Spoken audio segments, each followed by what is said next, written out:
Hello. I am Dr. Karen Hills Pruden, and you know this is another episode of Leadership is Served and Leadership Community. I have a treat for you.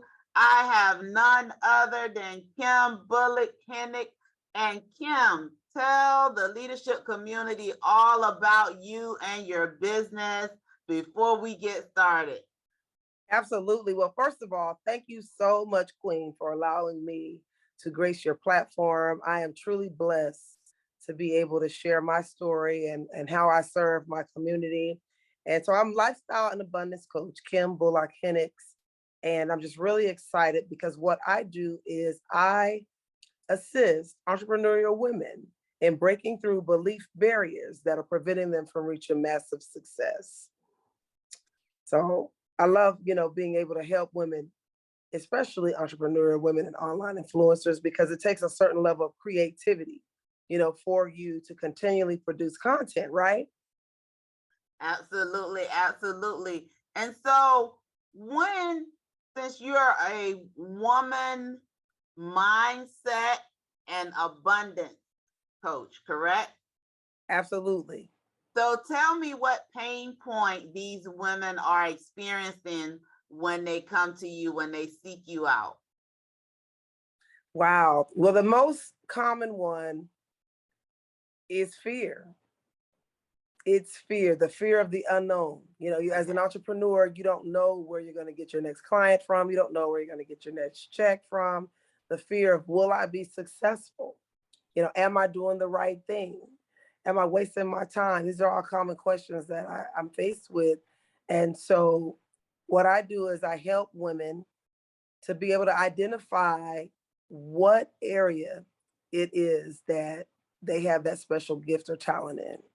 And then once they recognize the area that they want to serve in and they monetize that talent, then what I do is I create a plan for them.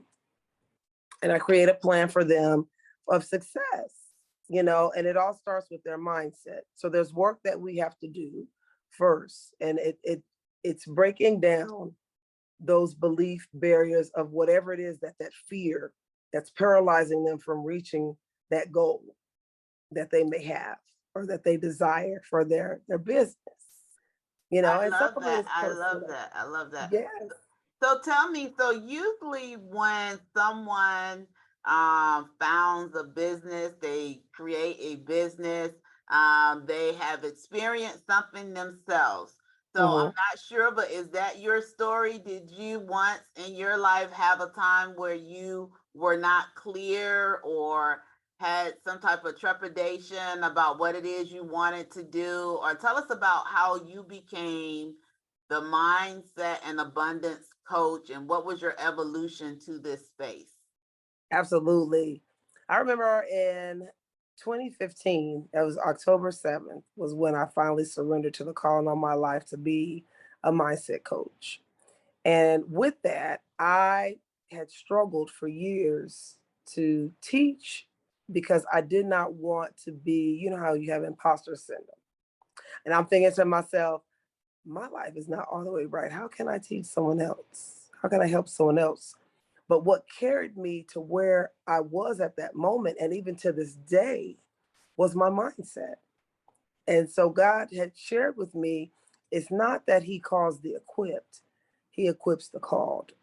And I had the mindset of success. I had the mindset of perseverance, the mindset that was resilient to continue to persevere, to continue to strive for my goals and my dreams. And it wasn't perfection that we need to be successful, it's consistency. So long as you can continue on the right path, and to that is aligning you, and you're making the choices that are lining you up with the goals that are going to help catapult you to the level of success that you desire, that's when I am operating in the realm of greatness. Because every great person that you've encountered has had to deal with some type of trial or adversity or setback in their life. And it wasn't the adversity that made them, it was how they dealt with that adversity that made them. So yes, I had imposter syndrome, and I felt like, oh my gosh, I'm not going to be able to teach anyone. How am I going to do this? And finally, I said, you know what? Quit running from your calling, Kim. Quit running from your call. Because I was already coaching people. I was just doing it for free. Your girlfriends call you on the phone and they're like, hey, girl, how am I handle this? How am I do this? What should I do? And I'm coaching, breaking down plans. And I was like, girl, you need to make this a business. I love that. So what type of were you in a whole different field before you decided to go into full-time entrepreneurship, or have you always been an entrepreneur? Absolutely. So during the time in 2015, I actually I was working at home for another company. And with that company, I enjoyed working from home because I was able to be there for my children. And I also was a foster parent during that time too, which was really, really special. I had two young, let's see, a 2-year-old, let's see, was he 2 or 3? One was 2 and the other one was like 3 months. So I had babies on top of my 3 kids. So people were like, girl, you're nuts.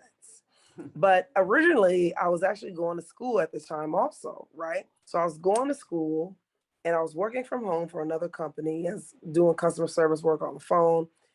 And I thought I was going to go to school to be a marriage and family therapist because I knew I wanted to help people. And during that time, being a foster care parent, I was like, this is great. I can help people that have went through tragedy and trauma, and I can help bring families back together. And that's what I thought God wanted me to do. And so then I began to realize that, sorry about that. Can you still see me? I accidentally hit a button. Yes. Can you still see? And then I began to realize it wasn't marriage and family therapy that he really wanted me to do, because as I began doing some research and just kind of taking some surveys, I found, for me anyway, and my tribe, that they felt like therapists, that was not a comfort zone. That was not something that they felt like,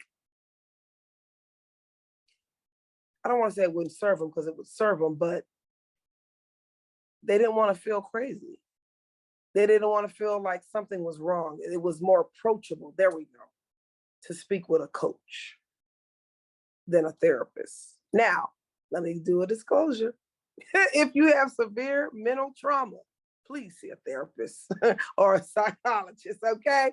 Coaching is for, individuals who may have some roadblocks, that for mindset coaching, for my coaching, I want to explain that they feel that, that they can get through life, but they're not dealing with severe depression or severe mental illnesses. That's not what I'm saying. Please see your therapist, okay, for that. What my tribe, they're entrepreneurial women that were faced with situational circumstances and not mental health, not deep-rooted mental health issues. So what they felt like was, I don't need a therapist, Kim. I need someone to help me get unstuck. I need someone to show me the plan. What can I do to overcome this fear that I'm facing? Because I'm afraid to go from point A to point B. I need to know, what does that look like? I need to know, just the need to know syndrome. And what I explain is that the how is not our business. That's God's job for him to do. And we're trying to take God's job. So yeah, that's where it was born, me speaking and just really kind of asking questions, finding out what people wanted. And it was too far of a reach based on the research I've done with my tribe, that they were like, I think right now that they were like, I feel more comfortable speaking with a coach. So I started doing online challenges, group coaching, virtual coaching sessions. And ever since then, I've built an amazing tribe of ambitious women. And I've been able to serve them, just helping them with life, and things that they may feel like they can't get through because of that one thing, their fear or their mind limiting them from getting to that next level.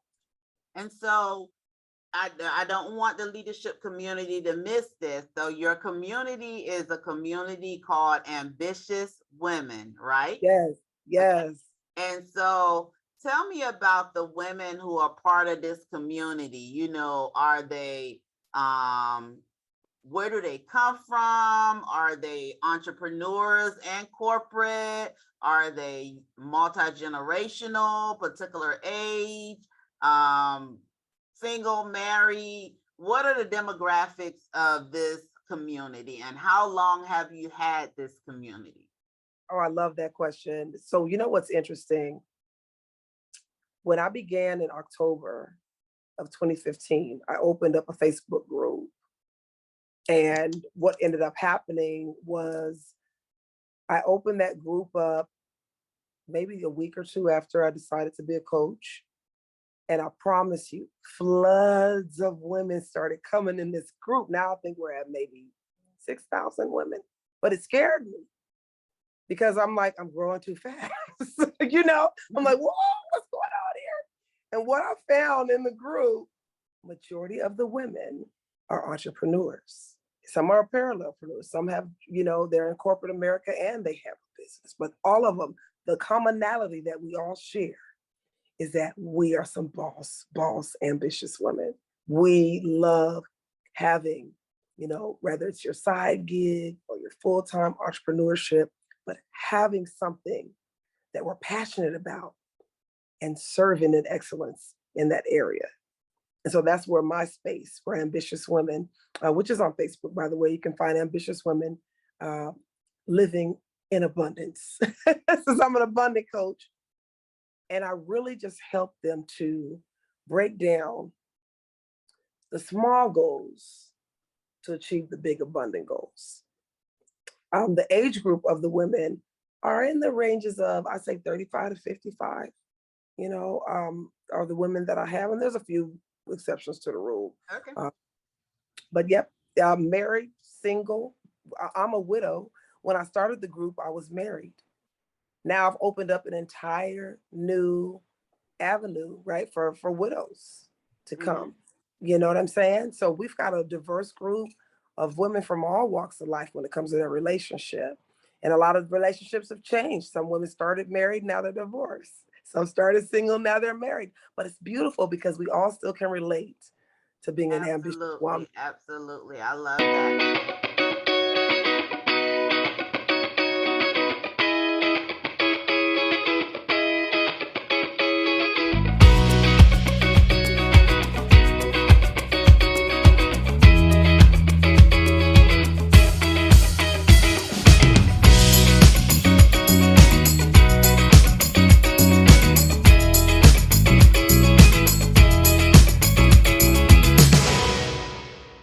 So here in the leadership community, we do not believe that leaders lead by title. We define leaders as what is the impact that you make in the marketplace. What is the pain point that you address?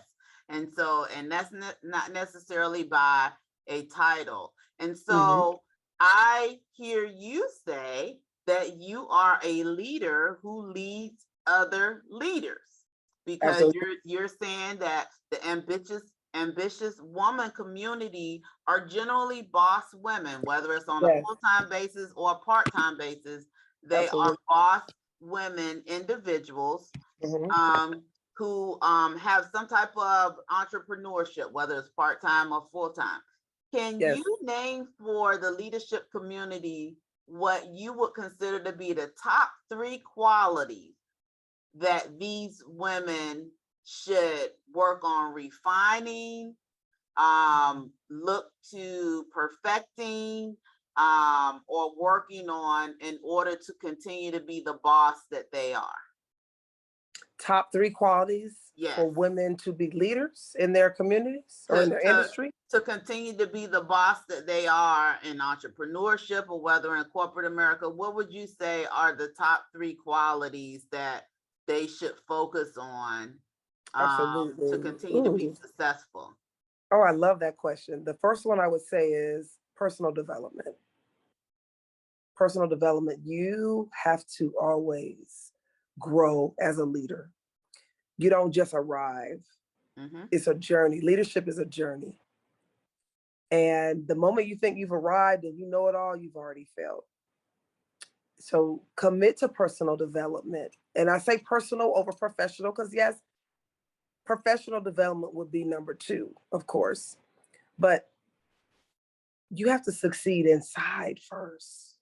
Because if you've won everything on the outside, gotten all these awards, number one in corporate, number one in your industry as an entrepreneur, best body, all this stuff, but you have not worked on your mindset, your attitude, your self-care, how you love yourself. What do you see in the mirror? Is it self-love or is it self-hate? Those are the things as leaders, we have to constantly evolve and learn how to take time out and nourish ourselves, because we wear so many hats, Dr. Karen. As leaders, we're constantly pouring into everyone else, but you can't deplete yourself. You got to fill your cup first. So number one, personal development, which would tie in self-care as well. Okay. Number two, professional development. Learning and continuing to grow in your industry, because things are constantly changing. We're no longer in remember the phone booths we used to use back in the day? Yeah. Now we got cell phones. Look at how technology is changing. Same thing with your industry. Learning, growing, taking classes, reading books, getting in workshop, conferences, hiring a coach. What are you doing to continually hone your craft for your industry? And the third thing that I would say that you would need to do is have a close sisterhood network. And it doesn't have to be a big one. I said close, not large. But you want at least 2, 3 good girlfriends that you can go out to eat with, that you can do a weekend with, things that you can do that you're all in the same industry, or you both are entrepreneurs, you both are, in high positions in corporate, whatever. What's the commonality that you share with this sister? But sisterhood is so important.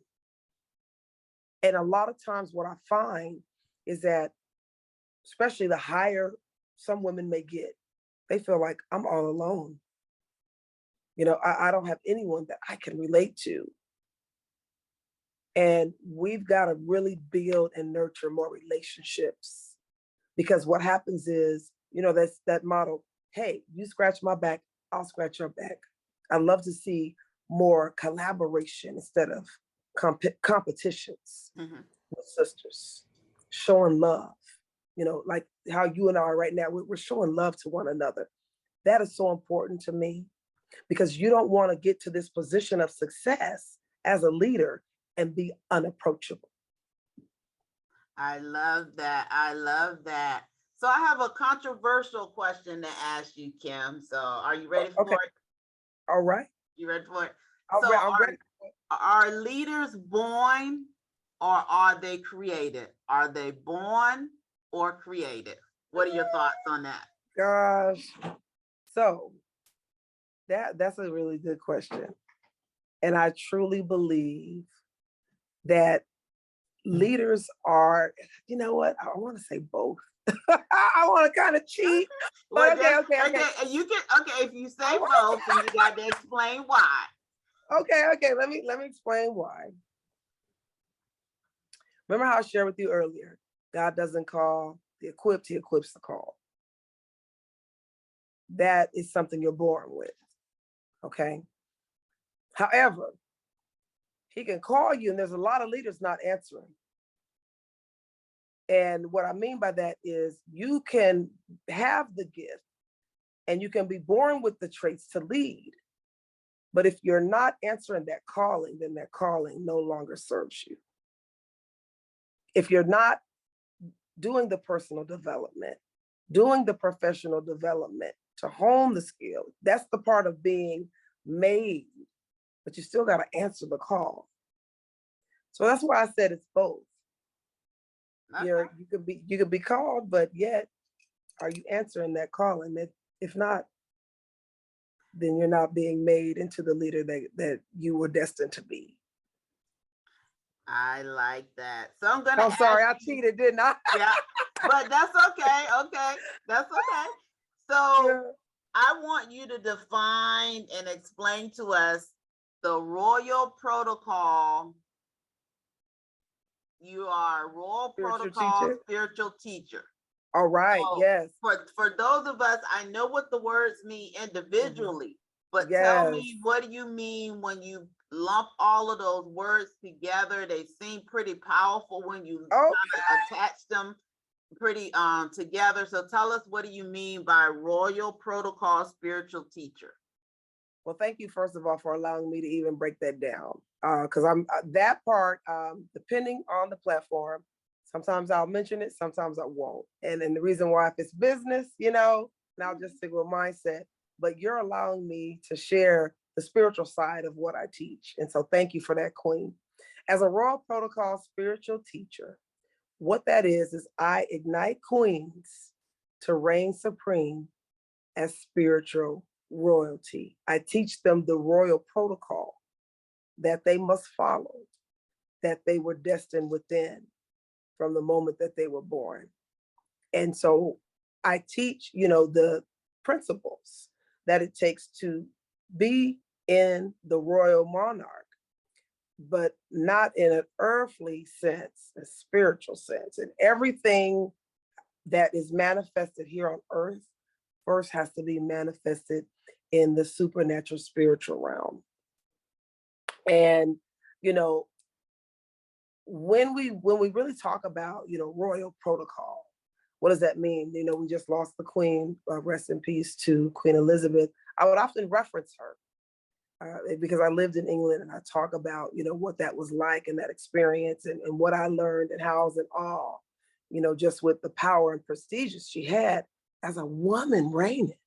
Because predominantly most powerful positions that we see like that are ran by men. Yes. And so that's what I do, is I just share, queens do not beg and plead. We declare and we decree what we manifest in life.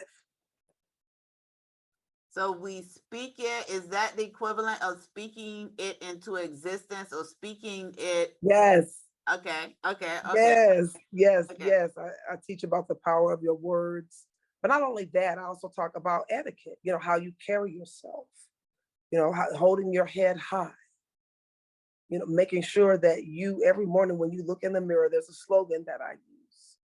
And that slogan is, every morning when you look in the mirror, visualize yourself with an invisible crown upon your head. And as you wear that crown, never let anyone knock your crown off, because that is your crown of honor, your crown of abundance, your crown of greatness. Hold your head high and never, ever, look down or walk in shame or pity, because you're royalty. So it's a part of mindset as well, spirituality and mindset hand in hand, right? Knowing who you are, who you belong to. And then the second part of it is the posture of a queen. Walking, talking, and carrying yourself as royalty. Is that in your language as well as the choice of words that you use, and verbiage that you use as well when you speak? Absolutely. Absolutely. We've got to be very careful with the words that we say, because words are powerful. Words are seeds, but a lot of us don't recognize. And so as you're speaking, you are planting seeds in your own very life. And you got to be very careful, because you could speak into existence a blessing or a curse. How do you view yourself in the mirror? All of that is so important. Your cells, the way God created us, your body feels what you speak. So if you're looking in the mirror and you're like, I'm so ugly, I'm disgusting, I'm fat, I'm this, your body, every cell in your body feels that. and it will produce based upon what you're speaking. So we gotta be very careful with our work. Yes, absolutely. So thank you for letting me share that. Yes. So share with the leadership community, do you have any activity or events coming up that they can look up and find out? I'm sure some of the things that you have said has resonated with quite a few leaders in the leadership community. So share with us anything that you have coming up that you would love for us to check you out and see if we want to be a part of it. I have an annual event that is called Ambitious Women Crowned. And that is my signature retreat. The first one I just had this year at the Bellagio. It was phenomenal. We laughed, we cried, we celebrated. I'm doing the same event in July. It's going to be July 27th through the 29th. And if you look ambitiouswomencrown.com or visit my website, kimbullock-hennix.com for more details and information. I'd love for you to join my mailing list. On my website, you can get the information there to do so you can stay in the loop. But that event, Dr. Karen is going to be a featured speaker at. I'm so honored to have you there. We have some powerhouse women that are going to come and pour into you like no other. And remember how I was sharing with you about the personal development, how we need to take care of ourselves, how we have to grow and just really align with what we were called to do to serve in this world. This is where Ambitious Woman Crown was birthed. It's for the busy woman that's ambitious and has so many things that she desires to accomplish, but yet she understands and recognizes. Number one, she needs to surround herself with other sisters, like I was sharing earlier as well, a community of like-minded, powerful women. But also she needs to nurture her soul, her mind, and her body. And that's where she's going to do it at the retreat and get restored and refreshed so she can go out and conquer the world and achieve all those goals and desires that you've always dreamed of. I love that. I have a feeling some leaders are going to be in Vegas in July along with me. Love. So This has been wonderful. This has been another episode of Leadership is Served. And I am so glad that we have been honored to have Kim Bullock-Hennix here, and make sure that you stay connected to her online so you can find out all the wonderful things that the Ambitious Woman community is doing, because we know that I believe in collaboration, not in competition. Come on. So this is what we do. This is how we stay powerful. This is how we maintain our power, and this is how we elevate one another. You don't have to do everything on your own. You can do it with the help of your fellow sister leader, or your ambitious woman. And so stay tuned for another episode of Leadership is Served next week. Bye.